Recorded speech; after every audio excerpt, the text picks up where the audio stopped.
রাজধানীর science laboratory মোড় এলাকায় সড়ক অবরোধ করেছে শিক্ষার্থীরা। তাদের কি দাবি দেওয়া রয়েছে সে বিষয়ে জানতে এখন সরাসরি যাচ্ছি আমাদের সহকর্মী সাদরিনা খন্দকারের কাছে। সাদরিনা, শিক্ষার্থীরা যে সড়ক অবরোধ করেছেন, তো কি বলছেন শিক্ষার্থীরা?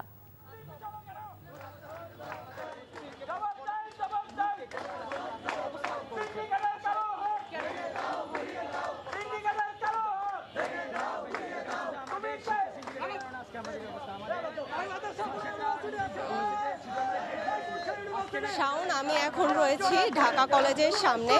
এখানে হচ্ছে ঢাকা বিশ্ববিদ্যালয়ের যে অধিভুক্ত 7 কলেজ ছিল, তারা তাদের যে ভর্তি কার্যক্রম শুরু হয়েছিল আগস্ট মাসে, সেই কার্যক্রম শুরু হলেও কিন্তু তাদের পরবর্তীতে যে ভর্তি প্রক্রিয়া, সেই ভর্তি প্রক্রিয়া কিন্তু এখনো চলছে এবং তাদের প্রথম বর্ষের আজকে ক্লাস হওয়ার কথা থাকলেও আজকে কিন্তু মন্ত্রণালয় থেকে তাদেরকে নির্দেশ দিয়েছিল ক্লাস হওয়ার কথা, তাও কিন্তু আজকে তাদের ক্লাস হয়নি। এবং ইতোমধ্যে আপনি জানেন যে জানুয়ারি মাসে কিন্তু ঢাকা বিশ্ববিদ্যালয়ের অধিভুক্ত 7 কলেজের থেকে তাদেরকে বের করে ঢাকা সেন্ট্রাল ইউনিভার্সিটি নামে একটা বিশ্ববিদ্যালয়ের অধীনে 7 কলেজকে আনার কথাও চলছে, যেটা এখনো অধ্যাদেশ দেওয়া হয়নি।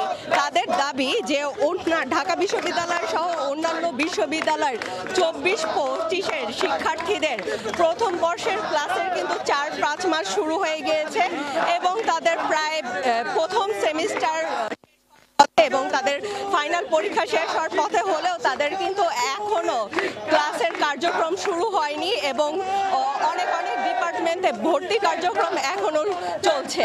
তাদের দাবি যে তাদের যে এই যে একটা দীর্ঘ সময় ধরে ভর্তি কার্যক্রম চলছে, এতে তাদের সময় নষ্ট হচ্ছে।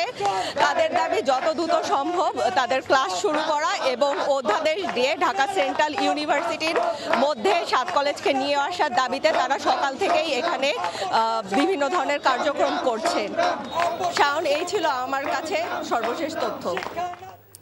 শিক্ষার্থীদের আন্দোলনের খবর জানাচ্ছিলেন সাদরিনা খন্দকার।